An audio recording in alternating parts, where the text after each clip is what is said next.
Okay, this has been a right pain in the backside. I've probably had to do the most trickiest and fiddliest electrical repair that I've ever done, but it's just as well that I didn't throw out this, because what I'm after doing is I'm after drilling out the rivet there, and there was a fitting in there. So what was wrong with this was, as we know, the threads were too bad on these nuts and on that, and that is your main power in. So it was basically like in this dynamo running down and feeding two magnets, right? These two were attached to it, right? And they were coming up, it was coming up to here, right? So that was your power in. It was coming up out through there, and that was it there. But there was a way better system in this, and in the other two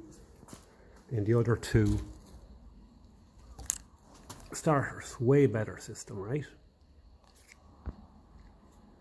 It just was stronger. It's a little hard to see, but it was a big chunky lump, as you can see there, going down. And of course, when I was loosening these, because they were so tight, it was spinning that lad, and it broke it off inside in there. So what I did was I took the one out of here, I drilled it at both ends. You can probably just see it there.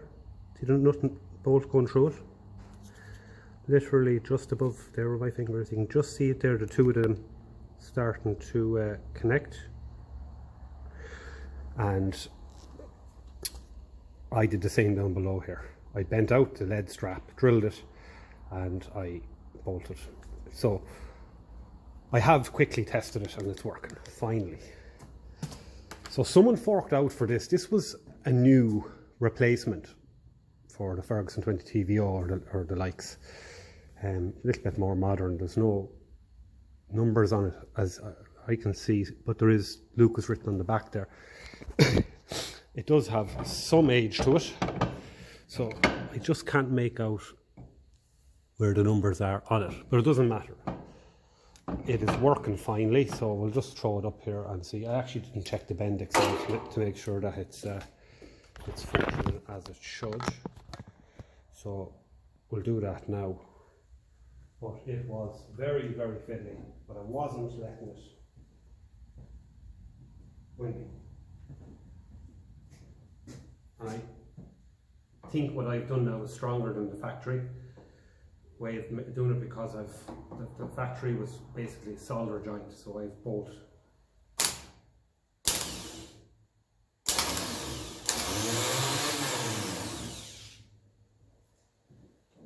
So that is a success story, finally. It took a good bit of thinking, a good bit of coffee. But we're there. I really did not want to throw this one out because it's a little bit more modern, and that sometimes is good and sometimes is bad. So the weak point in this was that connection. But now it's all nuts and bolts, so it's stronger. Now, if you remember yesterday when I was trying to loosen these off, it was twisting inside. It's not now, because I had left out a very important part, and it's just as well I'm after remembering putting it on, because the part that I left off is that plastic insulator that's on it. And that plastic insulator, you can just see it there. It also, there's a little tit sticking out in the cast, and it catches that and stops the turn.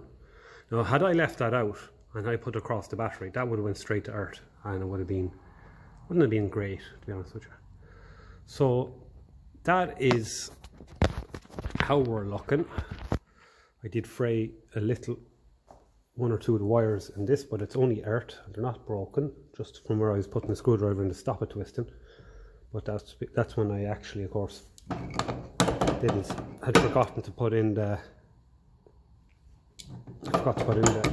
insulator that also stops the twisting. So just taking a final check here of, I just want to make sure they're not too bad. It's a bit frayed off the side of it there, but it's actually all complete otherwise, and that's only inert, so we don't mind that too much. So all in all though, we are We're done. These are all freed up now, as you can see, finally. So I don't know if they were original or not, but on the older ones they of course were brass, so there's no end float at all in the commutator shaft. So I'm very happy now because I didn't let it win me. I've made an improvement to it. No more solder joint, because I don't have the equipment for it. Nut and bolt, drill a hole, nut and bolt. That is how we have left it.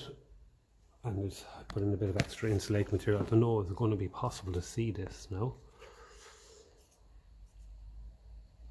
There's a little bit of rubber just above the top of that. You can just make out the shiny top of the bolt, and you can just see the nut below it. So that should be a far better setup than factory, because that solder joint got a little bit loose around, and the heat then would melt the solder. It would break. So I did try and obviously take out the magnets, so I'm going to have to tidy this up a little bit. I think I tried taking out two of them to get at that strap, so I will have to tidy them up a little bit with the flap disc on the grinder. But apart from that, on job dente, agus tá mé an hásta, tá 3 starter in Ishigum, like Ferguson 20 TVO a veg áisiúil do ghine aigen to socha. So these 3 now are working, and they will be, I'm sure, of use to someone. I do prefer the old ones with the nice brass connections because they just don't corrode. That was the whole handling. So that is the kind of original end. This was probably, I'd say, was put on at some point, and you can see people were marking there 2 dots on one, obviously to say where it was meant to go, even though this would tell you really, but it goes to show that that was definitely later, put on later with all the brushes. That's in 1954, that's in 1960, and it looks like, as I said there yesterday, we have a job number and we have 1982, so that was the date when there was work done on that.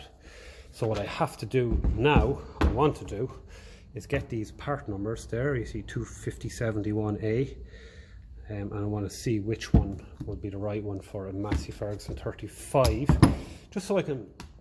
The reason why I say a Massey Ferguson 35 and not a Ferguson is I do have a workshop manual for a Massey, just out of interest. So this one then should be a lower number because it's older, 25038B. I have a Ferguson 20 workshop manual as well, so I'll look in there and see is that the right one. I think it is. And then this one is a newer replacement for a Ferguson 20, also fitted Land Rovers and Morris Minors and all that. So I'm really happy with them, to be honest with you. I could have literally put them across the battery, and if they worked I could have said that's good enough, but no, I like to go a little bit further than that. I like to challenge myself, and that one there really did challenge me. But the one weak point I can see in these newer ones is now sorted, nuts and bolts through it, so it'll make a good connection. So learned a lot, enjoyed the process, so we'll get on to the next few parts. The only thing I have to do with this now is just put a new bolt through that, give it a little clean up. I might put gasket paper on that, because the idea is that none of your wires can touch the metal on this, otherwise it might hurt. Now there is something on in there anyway. That's not metal there, that could be, it might be fine, but we'll check it out, clean it up and see what we have. Bit of copper grease in there. So anyway, that's where we're at. So I'm going to leave it here for the starter motor videos, and we'll continue on with the next part in a different set of videos. So it's long time.